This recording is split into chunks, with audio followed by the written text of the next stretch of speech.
બનાવતા શીખવાડવાની છું ટિંડોરા મરચાનો સંભારો, એ પણ એક અલગ જ રીતે। અહીંયા મેં ગેસ ઉપર એક કડાઈ મૂકી દીધી છે, એની અંદર હું 1 પાવડા જેટલું તેલ નાખું છું, 3 ચમચી જેટલું હશે। અને તેલને આપણે હવે ગરમ થવા દઈશું કે સંભારો તો બધા ઘરમાં ખાતા જ હોય છે, પણ આ એક અલગ જ સંભારો બનશે, જરૂરથી ટ્રાય કરજો। તેલ થોડું ગરમ થાય એટલે આપણે એની અંદર નાખીશું રાઈ જીરું, અડધી નાની ચમચી જેટલા। જીરું ચપટી જ છે, રાઈ વધારે છે। અને જો તેલ આવી ગયું તો એટલે સરસ ફૂટવા માંડ્યા છે। રાઈ જીરું ફૂટવા માંડે એટલે એની સાથે જ આપણે લીલા મરચા નાખી દઈશું।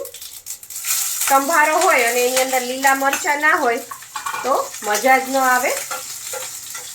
આ સંભારો એટલો ટેસ્ટી બનશે કે તમારે શાકની પણ જરૂર નહીં પડે અને બહુ જ જલ્દી બની જશે। સવારે ટિફિનમાં ને એમ બનાવવું હોય તો પણ બહુ જ ક્વિક છે।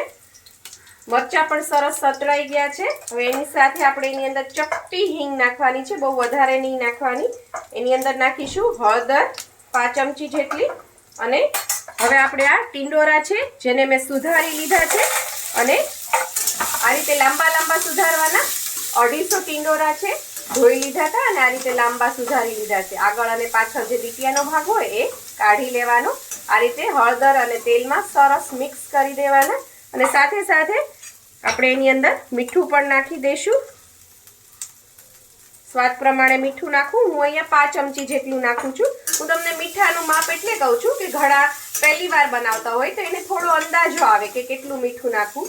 મીઠું નાખી અને તરત જ આને આપણે મિક્સ કરી દઈશું। અને મેં કીધું હતું કે આ એક અલગ સંભારો બનશે।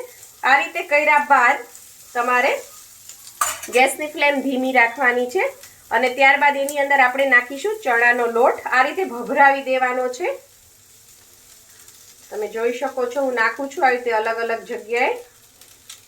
2 થી 2.5 ચમચી જેટલો ચણાનો લોટ નાખ્યો છે અને ચાળીને લેવાનો જેથી ગાંઠા ન પડે। કોઈ પણ ચણાના લોટની વસ્તુ તમે બનાવતા હો ત્યારે ચણાનો લોટ ચાળીને લેશો તો ક્યારેય પણ ગાંઠા નહીં પડે। હવે આને મિક્સ નથી કરવાનું કે નથી ઢાંકવાનું, આ જ રીતે એને ખુલ્લું રહેવા દેવાનું છે 2 મિનિટ સુધી। ચણાનો લોટ આ રીતે ભભરાવ્યા પછી આપણે એને ઢાંકી દેવાનું છે અને એકદમ સ્લો ફ્લેમ રાખવાની છે। 1 મિનિટ સુધી આપણે આને ઢાંકીને આ જ રીતે રાખીશું, પછી આપણે એને મિક્સ કરીશું। 1 મિનિટ જેવું થઈ ગયું છે, હવે આપણે આને ખોલી લઈએ। તમે જોઈ શકો છો ચણાનો લોટ સરસ વરાળે બફાઈ ગયો છે। ગેસની ફ્લેમ ધીમી રાખવાની અને જાડા તળિયાવાળું વાસણ લેવાનું, નહીતર બળી જશે કારણ કે આમાં આપણે પાણીનો ભાગ બિલકુલ નથી। તમે જોઈ શકો છો કે 1 જ મિનિટમાં કેવો સરસ ચણાનો લોટ છે એ મિક્સ થઈ ગયો છે। હજી ટિંડોરા છે એ થોડા અધકચરા છે, એકદમ નથી ચડવા દેવાના, પણ હજી આપણે આને 1 મિનિટ આ જ રીતે રાખશું અને ધીમો ગેસ રાખવાનો અને ચલાવતા રહીશું। ફરીથી 1 મિનિટ થઈ ગઈ છે ને આપણે મિક્સ કરી લઈએ। આપણા ટિંડોરા છે તૈયાર છે, 2 જ મિનિટમાં લોટ રીતે અધકચરાને સંભારો એકવાર જરૂરથી ટ્રાય કરજો। આમાં બીજા કોઈ પણ મસાલા નાખવાની જરૂર નથી, આપણે ઓલરેડી મરચા નાખેલા છે, મીઠું નાખેલું છે।